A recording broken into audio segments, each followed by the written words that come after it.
Talk. Welcome to Cooper Talk. I'm your host, Steve Cooper, and remember, I'm only as hip as my guest. And I got to tell you something, people. I saw my guest play the drums for Journey at the Spectrum in Philadelphia in 1982. I remember I went with my friend Steve Polinsky. And you know, back then I knew him as a drummer as Journey, but he's done so much, and he's the highlight is a book, Modern Drummers Volume 7, a print book, is all about him. His book, Vital Information, his group Vital Information, is just excellent, and he's had such an amazing career. And if I read right, I think he started playing drums when he was 2. I'm not sure. That might have been misinformation. But my guest is the one and only Steve Smith. How you doing, Steve? I'm good, Steve. Thank you. Thanks for that nice introduction. As far as 2, well, it is true that my parents bought me a little toy drum set for I think Christmas when I was 2, which didn't last very long. You know, probably lasted a few weeks or something like that. But then I really started when I was 9. Did something make you gravitate towards the drums? Was there something like, did you see someone or you heard and you felt the rhythm? I mean, how did this whole career? Well, my earliest feeling about the drums came from the 4th of July parades that I attended when I was a kid, growing up in Whitman, Massachusetts, a little town south of Boston. And we'd go to the parade, and there would be a marching band with the drum line. There would be a bass drum and snare drums, and it spoke to me. It moved me.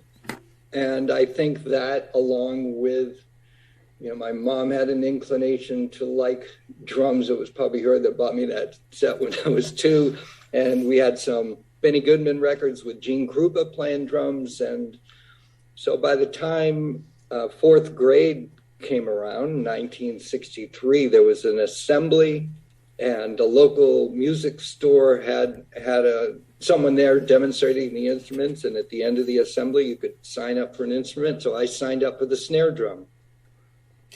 And that's how the career started. I mean, it's really amazing. So, because I think, at that age, 9, and you've done this your whole life, like me, when I was 9, I probably wanted to be an astronaut. When I was 11, I figured out I was afraid of heights, so that wasn't going to work. But for you, you just started. So where do you go from when you're 9? Because, as I've read on you, you're very iconic, very respected. You were probably a beyond the curve of a 9, 10, and 11-year-old, I'm guessing, when you were younger playing.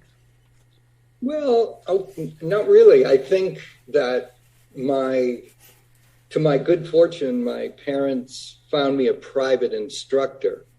So when I started drumming, it was literally with a pair of sticks and a practice pad and weekly private lessons.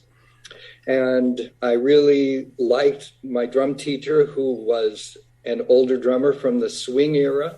And so I did the weekly lessons and slowly got my technique together. I learned the drum rudiments. I learned how to read music.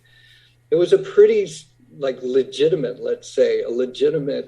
way of learning the drums, first starting with just hand technique, practice pad for a couple of years, then a snare drum, about a year immersive on just snare drum before I got an entire drum set. And then my introduction to the drum set was playing swing rhythms, playing the rhythms of the big bands, the jazz. My teacher was a jazz drummer, so he taught me in that style, and I just gravitated to that. So I did enjoy the lessons. I did practice when I was a kid and learned the process of, here's your assignment, and then you got 6 days to improve this and then present it to the teacher in a week. And somehow that all just clicked for me. So I did progress, and I developed abilities with that structure. How important do you think it is? I've talked to a lot of actors too, who are very, a lot of older actors are saying how the young kids today really don't go to take theater class. And to them, that was what it was all about. And that made them develop. How important do you think it is as a young drummer to really learn the fundamentals instead of just beating? I mean, do you think it's really, really important? Because I mean, you play so many different genres. It had to be help you a lot. Yeah, there's no way I could have had the career that I have without that kind of background.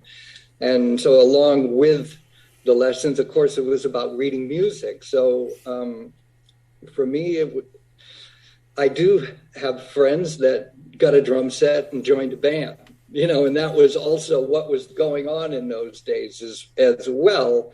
But in general, without like the specific lessons and really working on your drumming, it would be rare that the person that could develop their abilities to a high degree and then become a professional musician. I think like another part of really the beauty of having those lessons and learning how to read music, and especially, in that time period, which is, I graduated high school in 72. So like a lot of this stuff happened in the late 60s, early 70s.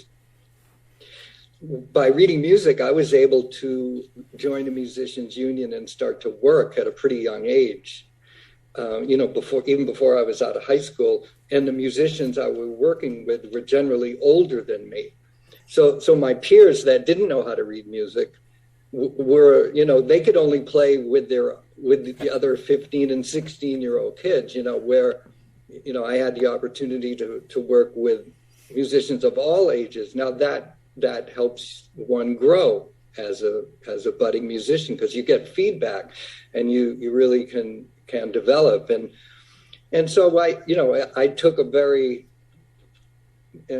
different route than let's say a musician trying to just join a band and make it. That wasn't my concept. My concept was to become a good musician and to be a working musician for a lifetime. And that's in fact what I've ended up doing. Now, you went to Berklee College of Music. How important was that to you? Because that's such a prestigious place. People hear about it, and it's something that at any time, was that just your thirst for knowledge and learning why you went? Because it sounds like you were working in high school already, and a lot of 16, 17-year-old, 18 would be like, I don't need to go to college. I'm working as a musician. What made you opt to go to Berklee? Well, I did want to go to college. Like the family I grew up in, that was an idea that, all of us would go to college. So, and I didn't feel ready to be out on my own as a professional musician at that time. I was still and needed a lot of development. But Berklee was my number one choice. And of course it was close by. So that was nice. That was convenient. But the school had an incredible energy about it, especially at that time. And I think my time there was well spent, and it was a 50-50 learning experience between the actual teachers and the classes and the other musicians that were there. So I had very good private instructors there, a drummer named Gary Chafee, another drummer, Alan Dawson. I enjoyed the classes, like learning about harmony and arranging. But after hours, we, as students, we would get together and jam or play gigs, and just that constant immersion in playing music is how one develops musicianship. It's one thing to develop skill on your instrument, but then to take that skill and to become a musician, that's something that no one can teach you. You can only teach yourself, and you can only learn it by doing it. And so that was really the beauty of going to Berklee, is the peer group that I was with, a very motivated, high-level peer group. Some of the best young musicians from around the world were gathering there. And in those years, there wasn't much choice when it came to jazz education. Now it's like everywhere. You can go to almost any college anywhere and there'll be some jazz education. But in those years, I think there was about 3 or 4 schools in the entire USA that you could go to study jazz. So the point of that is that so many good musicians were attracted to be there, and that was an incredibly good experience. And then it also led to connections. One person would leave and then get a gig, and then they'd need a drummer, and then I got a call, and it just that helped immensely getting my career off the ground. It's funny. People don't understand this. In any business, networking is so important, and building that network. And they don't understand it. I mean, I know musicians who, like you said, someone leaves, they go, oh yeah, well, such and such will film for me. And then it's just, it keeps going. So now you ended up, when you started to play with Jean-Luc Ponty, how did that come about? All right. Well, Jean-Luc Ponty is a great jazz fusion violinist, and he needed a drummer. He had a very good drummer that had just quit at the last minute, right before a tour, and so he needed a drummer. So we did these cattle call auditions. He did that one in LA and one in New York, and the bass player that I was good friends with, it's named Jeff Berlin. I was playing a lot with him in Boston. Jean-Luc called Jeff Berlin to be the bass player in the New York auditions. And Jeff just recommended that I go and do the audition. And so I did do that and ended up getting the gig. Is that intimidating when you go and you're auditioning with all these people and it's a cattle call? And then he's a legendary name, and all of a sudden you're a young guy, and all of a sudden you're going, oh my God, I'm going to be on tour. I mean, what goes through your mind at that point? I mean, when you went into those auditions, were you like, this job is mine, or were you like, I'm just going to show my talent and they'll choose me? I just did the best job I could do, and it was. Well, I was sitting in the hallway with about 7 other drummers, and we just go in one at a time. But he put music in front of me, and I could read, so I read the music. And then we played some odd time signatures. We wanted to see if I could play in 7 and 5. And then and it was just trio. It was violin, bass, and drums. And so I did the audition, and I mean, I was still a student at Berklee, so I wasn't, I just went to the audition for an experience, really. And I didn't really know Jean-Luc's music. I had heard him before because I had heard the Mahavishnu Orchestra, and he was in the second incarnation of the Mahavishnu Orchestra. But I didn't know his music. And of course, the music that I auditioned with was his new record, but it wasn't released yet. So, I just went and played, and I was fortunate that he liked me. And so I did get the gig, and I did leave Berklee in my 7th semester to go on tour with them. What is that like, going on tour? Like you're a kid from Boston, all of a sudden you're going on tour. I mean, it has to be fun, but it has to be something, a very new experience. That was like a real game changer, I'd say, as far as when I was at Berklee. Most of the musicians I were playing with were acoustic in nature. It was like big bands, small groups with saxophone players, trumpets, upright bass. And I played in a way where I could play with acoustic musicians, and I didn't play very loud, in general, because that's not when you're playing in a small club, you learn how to control your volume. And but when I played with Jean-Luc Ponty, it was like a jazz group that played with the energy and the sound of a rock band.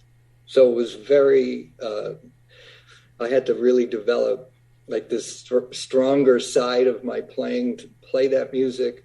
And the other musicians that were in the group were a few years ahead of me in development. And the first thing I noticed is just how great they sounded every night.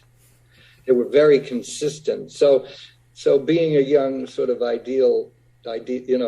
student with these ideals of improvisation and taking a lot of risks, and I wasn't thinking about consistency in my playing. It was more adventurousness.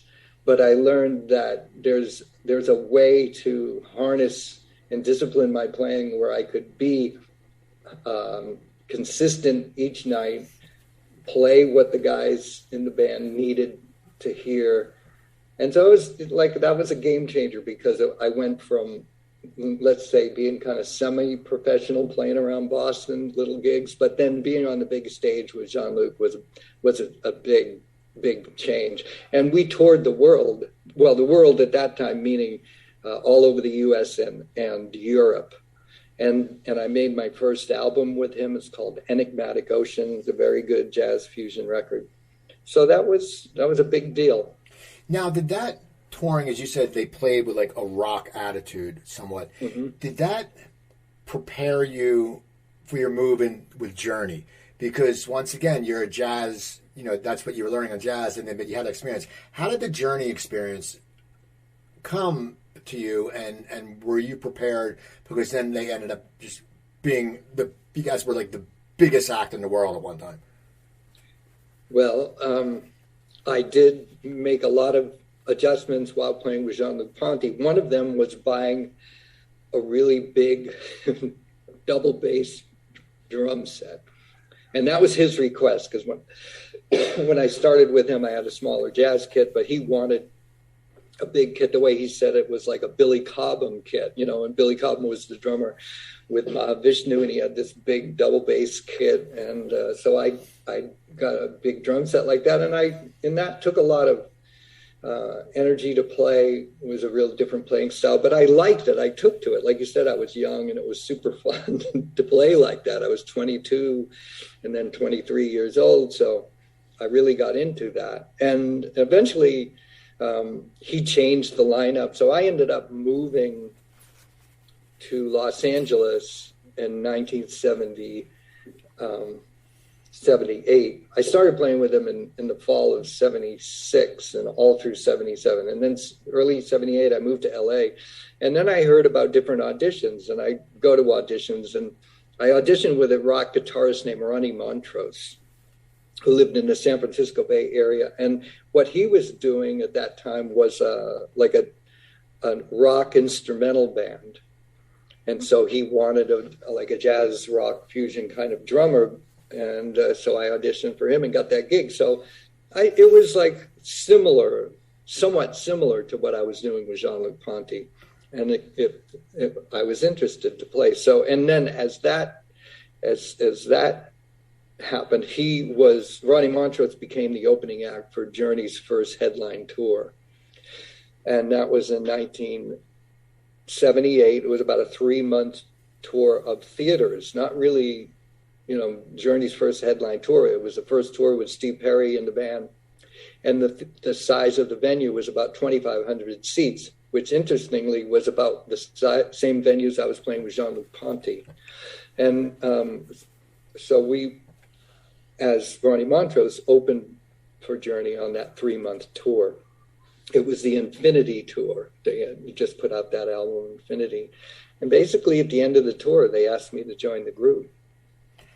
Now well, first of all, that must just show a lot of confidence, and it must make you feel as a drummer, like I made the right decision. I'm really good. Because now, as you join them, they just start getting bigger. What is that like as you go as a performer? Because once again, drummers always fascinate me. Well, I always say drummers fascinate me because you guys use your whole body. You use your feet, your arms. I mean, guitarists are great, but you guys sit there, and I always feel like you guys have a intellectual level because you're using your whole brain. I mean, it's coordination. But what's it like? Because people do focus on the drummers when you're with Journey, and you're going from 2,500 seaters and going bigger and bigger and bigger. How does not your style, because you're a trained drummer, how does your showmanship change? Like, do you sit there and all of a sudden say, okay, now I really have to play bigger than life because I am the drummer? And I always say the drummers and a bassist are like in baseball, the second baseman and the shortstop. Without them, everything goes through and nothing happens. So what was that like for you? What kind of learning experience was that? Well, I did have to adjust my drumming a lot to make the music in that band work. So you have to, think that the situations I was in before were instrumental. So in an instrumental situation, there's a lot more room for improvisation and for people playing. Now with Journey, it was like a vocal-oriented rock pop band. And I had worked very little with singers, and the singers that I had played with in Boston were sometimes they weren't even pro singers. It would be the saxophone player would just sing a song or whatever, So I had never worked with a really great singer, so I had no idea really how to support a vocalist. And Steve Perry, in a way, trained me. He was a singing drummer when he was young, and then eventually stopped playing the drums and just focused on singing. So he was very clear about what he needed from a drummer in order to soar over the top of the music the way he did and do what he did. So my drumming went from being improvisationally based to compositionally based. So I learned how to come up with drum parts that made a lot of sense for the song, and then they were fixed after a while. There'd be a groove for the verse, a groove for the chorus. Sometimes the fills I played on the record would end up being just the fills that I have to play every night. So it's a very different concept musically to be in a band like that. So that was a big shift for me, but I was open to it. It was just all interesting to me. It was all like learning about a new kind of music that I had listened to, but hadn't really played at that professional level. And as far as entertaining and, looking bigger than life, that kind of stuff did happen, but it just came kind of naturally to be in a group where we'd be in front of an audience and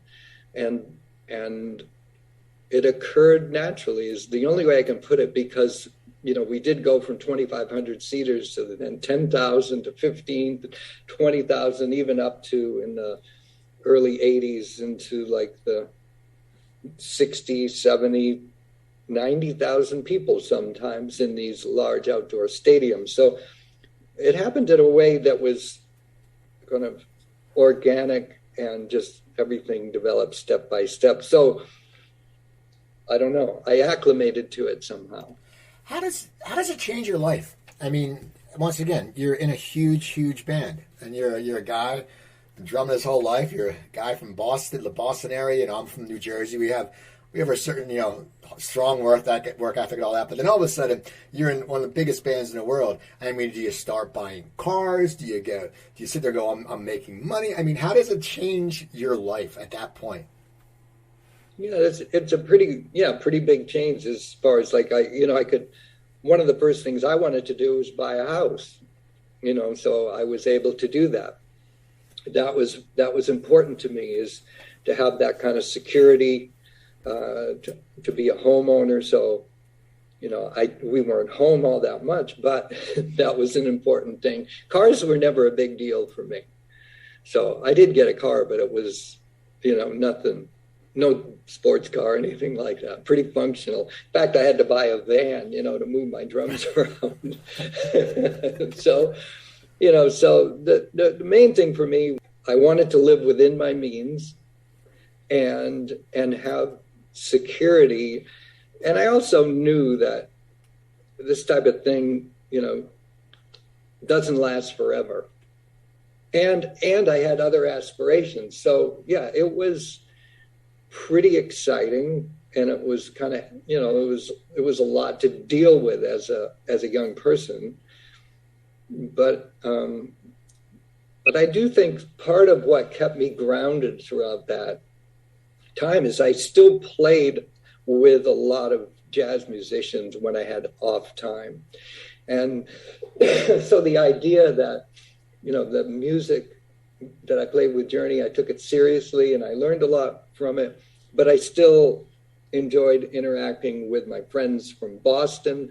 I met a whole different peer group of jazz musicians in the San Francisco Bay Area, and I was playing with them. So in a way, music kept me grounded from getting too far out there with the rock experience.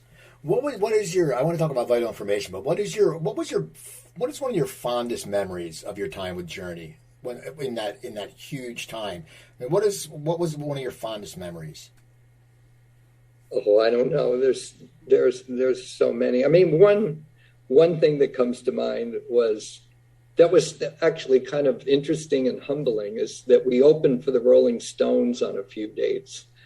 And it was at a time when we were starting to get very popular. I think it was in 81.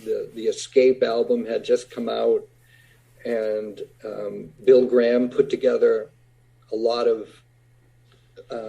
He put together a Rolling Stones tour, and he had Prince open some shows. He had us open shows, and so I think we were feeling like we're doing pretty good. But then we ended up opening for the Stones, and there was just something about opening for the Stones and witnessing where they were at. It was humbling, because as big as we thought we were, they just had this other. They occupied a different space that was so above where we were at in popularity that it was pretty humbling. And the Rolling Stones audience, in fact, didn't really want to hear us, so they gave us a hard time. Like at JFK Stadium, It was like, I was at the JFK show, but the problem with because it was George Thorogood, then it was you. Were you there? Yes, for the Stones. It was JFK. It was right. George Thorogood, then you guys. Yeah. But the one problem with that show was it was just so damn hot. It was one of those unexpected hots, and I think everyone was just getting ornery. And back then, I remember when we went to the show, I went with two high school buddies. They opened up, it was like 7 in the morning, and back then people could take alcohol in the concert. It wasn't like $18 a beer. So people all just ran in and sat. But I enjoyed it, just so you know, because I loved your music. So it was good for me, but I still remember it was such a hot day, because I saw you there and I saw you at the Spectrum. So and we had a couple more shows with them. So we learned, like, just keep it short, keep sets short, and play the hits, and then get off the stage. Now, you left in 85. Why did you leave the first time? Well, that's, a pretty long story, but essentially, Steve Perry really wanted to change the direction of the group and felt as though he would rather have studio musicians in the band, or studio musicians on the record and on tour, and he let Ross and I go.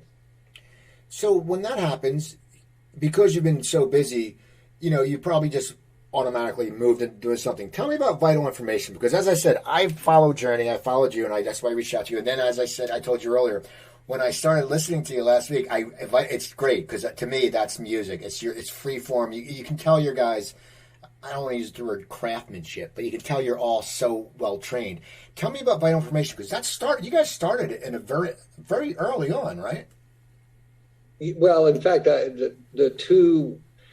my main collaborators with the original incarnation of Vital Information, Tim Landers and Dave Blacheski, they were musicians that I met while I was a high school student.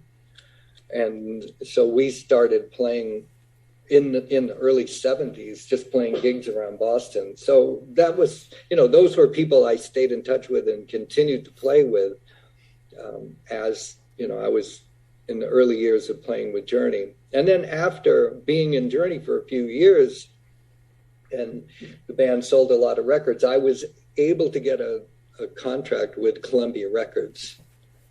And that's how that's where that first Vital Information album comes from. We recorded it in January 1983, and it was, thought of as a solo record in a way. I made a record, Neil Schon made a record with Jan Hammer, Steve Perry went out and did his solo record. And then I made the record, then did the tour for Frontiers.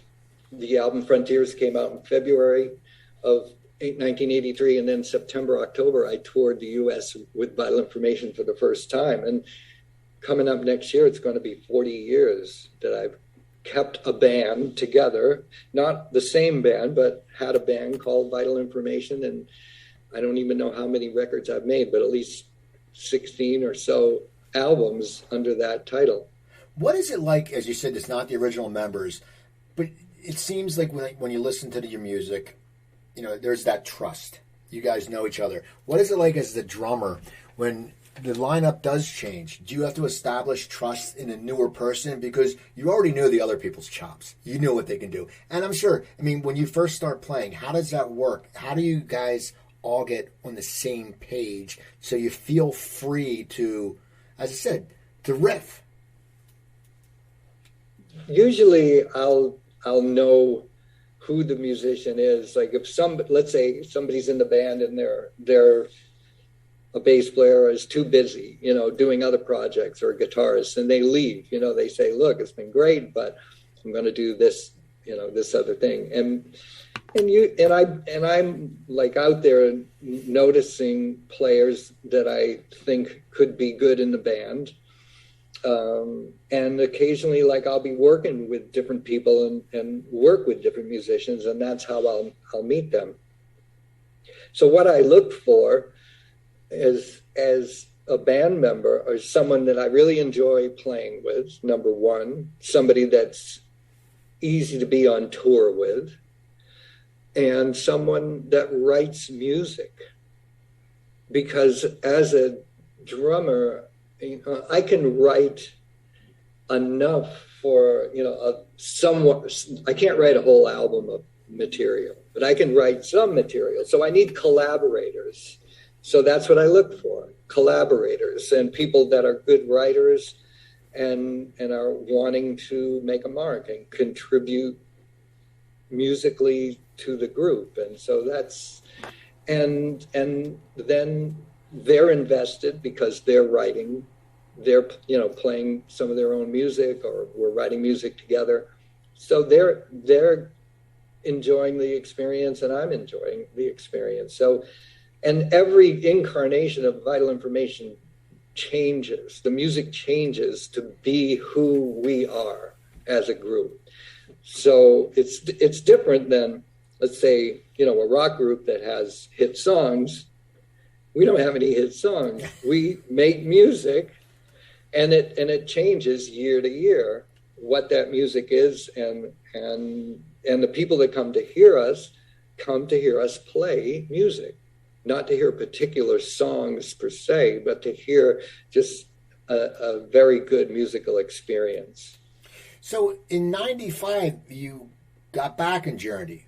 How'd that happen? Was that something that you wanted to do, or it seemed like, because you seem like you really dig, as I said, you really dig just the riffing. That seems like what is your biggest passion. It's something you love. But so did they come back and say to you, hey Steve, we want you back in the band, or what happened with that? Well, the band had been broken up by that. In '87, the band officially broke up, and it was at the insistence of Columbia Records. Actually, they wanted an album, and they talked to Steve Perry, and he agreed to do it. And there were a lot of conditions, but it seemed like it was a good thing to do. In some ways, kind of heal the wounds of the, how things went down in '85. And then, and it was good. It was a good situation. I think musically, that album is called Trial by Fire, is a very good album. And we got back together and worked on the music collectively and made a very good album. So it was Columbia Records really that pulled us together. Now, when did your relationship with Modern Drummer magazine start? Because you're volume 7. Think of how many you're the legends. Think how many drummers there ever been, and you're like Legend. I mean, when did they find you? Is it something that they call you and they go, hey, we saw you, we want you to write an article about you? When did your relationship start with them? Well, let me just explain for your listeners what you're referring to with Volume 7. It's a Modern Drummer magazine, has been around since something like 1977. And it's a monthly publication that, drummers are featured on the cover, and then they're featured in interviews and stories inside. And I think my first feature was something like 1980. So it goes back to the early years of Modern Drummer magazine. And I was on the cover 5 different times. And it's like sort of a drum culture in a way. And, in those days, if a fan had a question for me, they'd write a letter to Modern Drummer magazine, and then Modern Drummer magazine would send it to me, and and I could answer it individually, or sometimes I'd answer it in the magazine. So I had a very long relationship with the magazine, and then they have readers polls, and the readers would vote on favorite drummers, and I ended up winning a category 5 years in a row called All Around Drummer, which just means that, I can play a lot of different styles, and musicians knew that I played in rock groups, jazz groups, fusion groups, any kind of music. So last year, they wanted to make a book that is a collection of all 5 cover stories, a new interview, photos that have never been published, like just lots and lots of stuff. So we ended up collaborating, Modern Drummer and I, and the book came out a couple months ago, and it's called, Modern Drummer Legend, and it's 250 pages long, and it's really a lot of detail if you're inclined to know more about my career and an overview of my career. And you can get it at moderndrummer.com. You can get it on their website, and you can get a print version or a PDF, like digital version. How does it make you feel? I mean, that's your peers, man. That's like sitting there, everyone's like, hey, because they named you. You're in the Modern Drummer Rock and Roll Hall of Fame, I believe, and their Drummer Hall of Fame. You're right. In you've been named like one of the top 25 drummers of all time. I mean, how does that make you feel when it's your peers, man? It's the people, as you said, people would take time back then and write you a letter. And younger people, we used to have to do that. If we wanted to get a note to someone, we'd have to write a letter, and we'd hope they get them, because you couldn't find anyone's address, email now, But what does that make you feel? It must make you feel amazing, because it's your peers are saying, this guy knows what the hell he's doing in all aspects.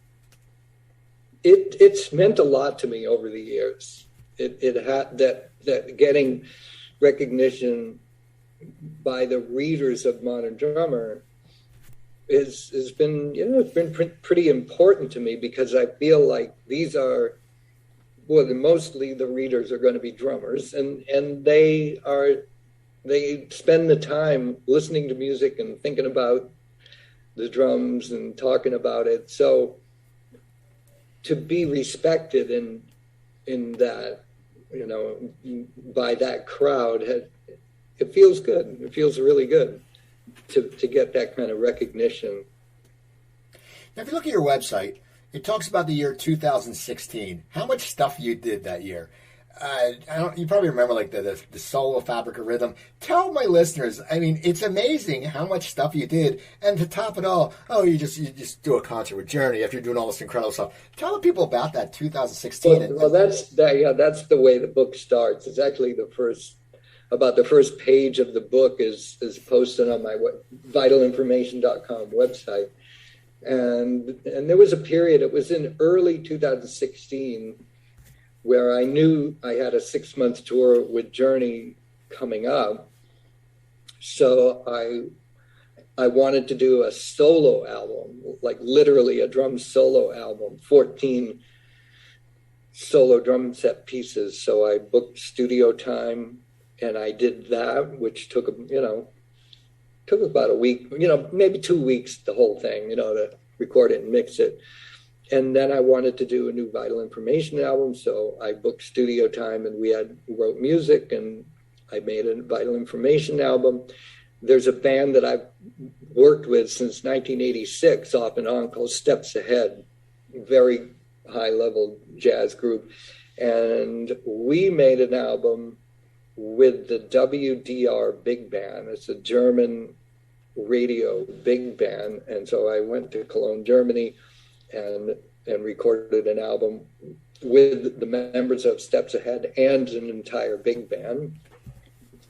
And then I played at Birdland Jazz Club for a week with my organ trio, because I have another one of my groups is an organ trio called the Groove Blue Organ Trio.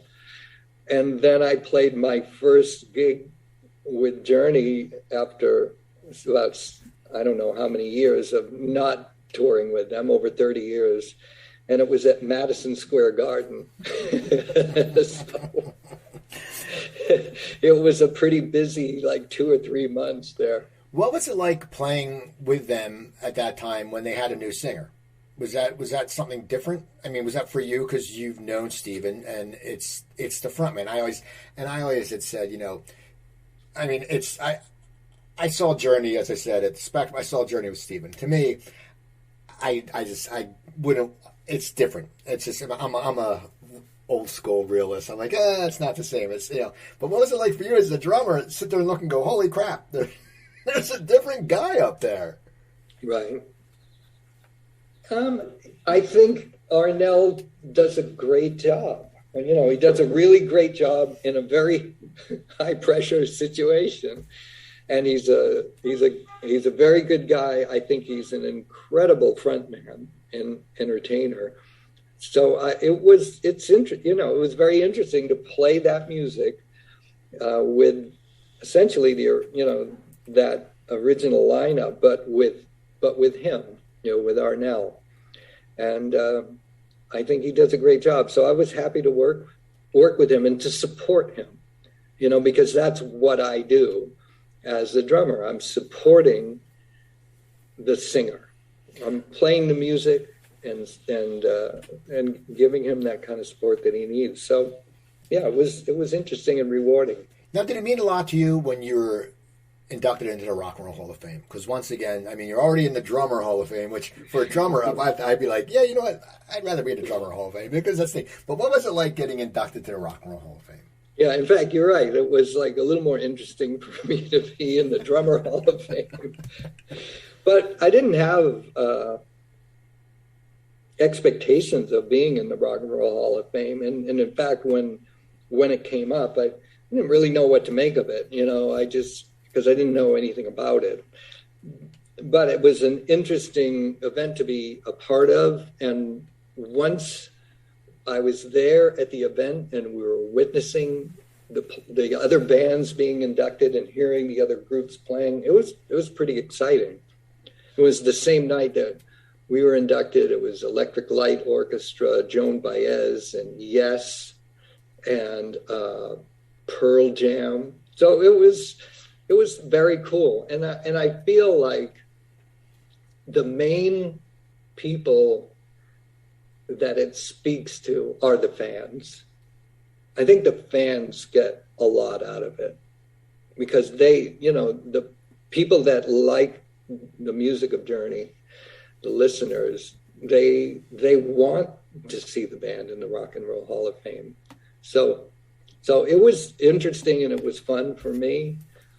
And I think it was an important step for the fan base. Now, in August, you have a drummer all-star show in the Fantasy Camp. Tell me about that, because I know people who participate in Rock and Roll Fantasy Camp, and I think it's such a cool idea. Because, people can sit there, when they go, they get to interact with people they pretty much some pattern or style after, and then they get to meet them and play. How did you get involved with all that? Okay, well, it's not Rock and Roll Fantasy Camp. It's called Drum Fantasy Camp. And so it is really different because I've done Rock and Roll Fantasy Camp.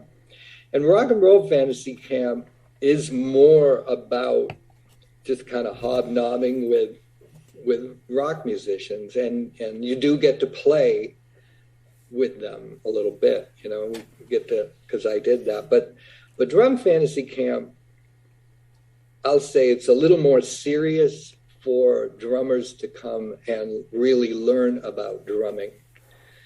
So it's open to all ages and all levels come to Drum Fantasy Camp. But they come with expectations to go to learn a lot and then go away with a huge pile of homework to do, and willingly do, because they want to improve their drumming. So it's a very different experience in Rock and Roll Fantasy Camp. And I've done this Drum Fantasy Camp. It's been going on for about 12 years. And not that I do it every year, but I do it most years. If I can make it, I'll do it, because it's really fun. And you mentioned there's other drummers. There's Simon Phillips, who's a great drummer, Dave Weckl, and Mark Juliana. So every year there's a slightly different lineup, and in the camaraderie of us hanging out and with the students that come, and it's approximately 60 or more people come, and it's a 5-day event. So it's a lot happens. It's very exciting. Now, you said you lived in LA for a little bit, right? Yeah, just for a few months. Did you ever get to play at the Baked Potato? Because they used to have jam nights. I was just wondering, it used to be where a lot of guys would play there. It was on Ventura. I don't think I ever played the Baked Potato. I did go there a few times to see people, but I never played there. Okay, I was just wondering, because I always think, they used to have a jam night for all different really great musicians. Now, I want to ask you, because, and as I said earlier, I talked to some actors, and when you say, do you like comedy better or drama? And they always say, well, if we're acting, we're acting. For you, what is your, do you have a preference of a drumming style to do? I mean, is jazz your main and like rock second? I mean, or is it all, as long as you're drumming and as you're behind your kit, you're a happy guy? Something, what you just said, if I'm behind my kit, I'm a happy guy. There is something to that. But, given the choice, I prefer playing jazz. And playing rock it's a skill that I've developed, and I can do it well, and it's enjoyable, but it's not the same as playing jazz, where I'm improvising and making music with other musicians that needs to be different every single night. So there's something about, with, like, in a way you could look at, compare it to actors. Playing on tour with a rock band is like being on tour in a musical. And it's, the music's written, the parts are fixed, and you breathe life into it every night. And you make it believable that this is really exciting and really fun. That's a skill to be able to do that. But to play with jazz musicians, we play songs. We may play the same songs every night, but we'll never play them the same way twice. And that freedom and that, what can happen with that kind of music is much more compelling to be involved with. Now, do you still practice a lot? Like, I mean, I'm sure you practice when you're getting ready, but it must be like, do you get up and still practice every day, even though, it's 6? And how long do you practice for? Or is it amazes me, because you think, and it's true, anyone who's good at something always knows they can get better. And no matter, it's always, but what is like, do you get up in the morning and practice? What's your practice schedule?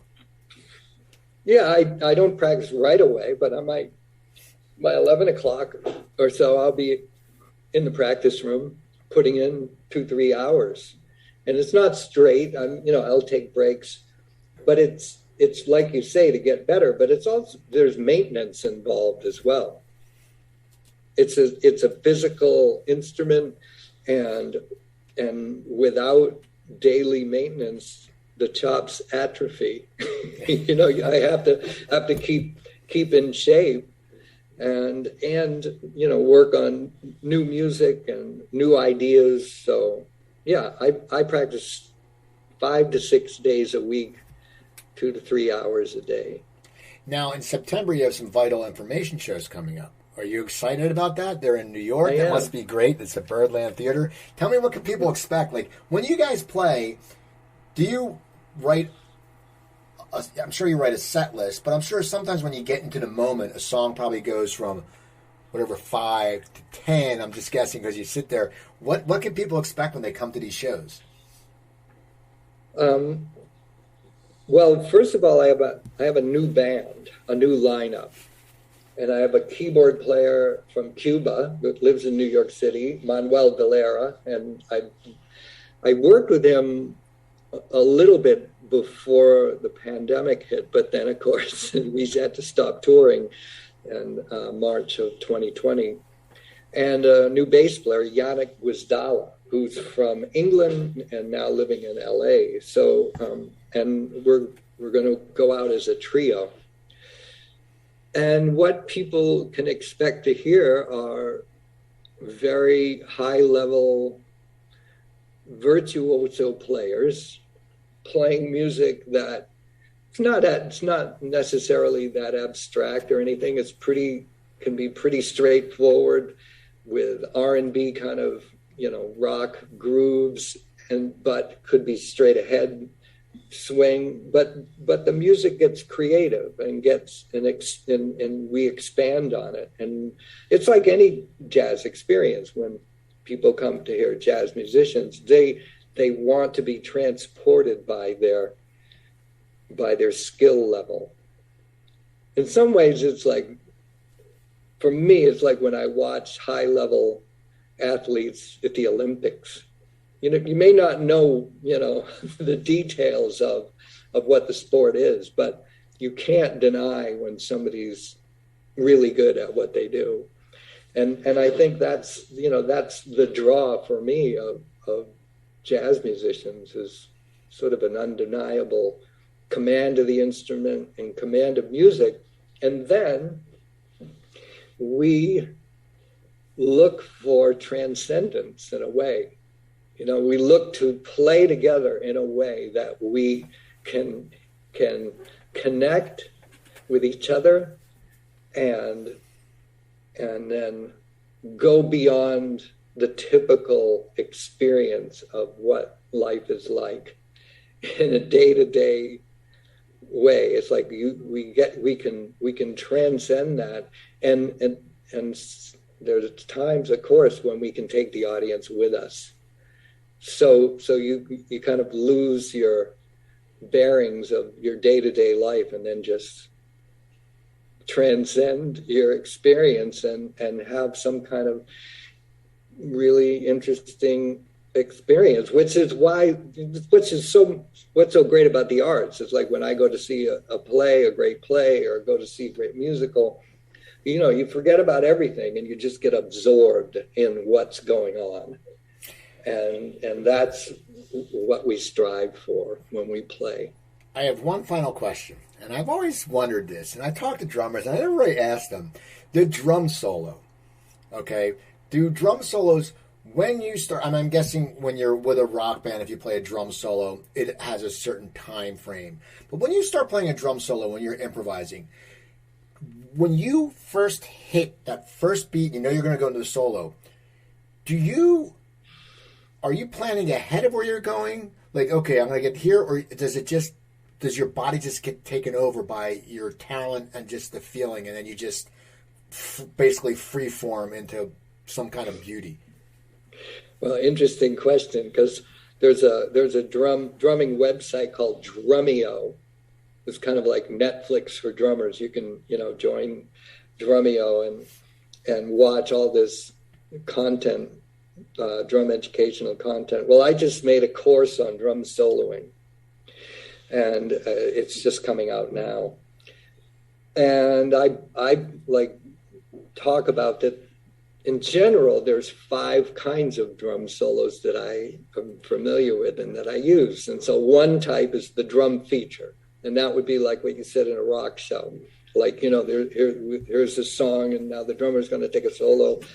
And that has a certain form to it. Like, you could go all the way to like Neil Peart that played with Rush. Like, he had a drum solo that he wrote and composed ahead of time, and then he would play that same solo exactly note for note at a Rush show each night.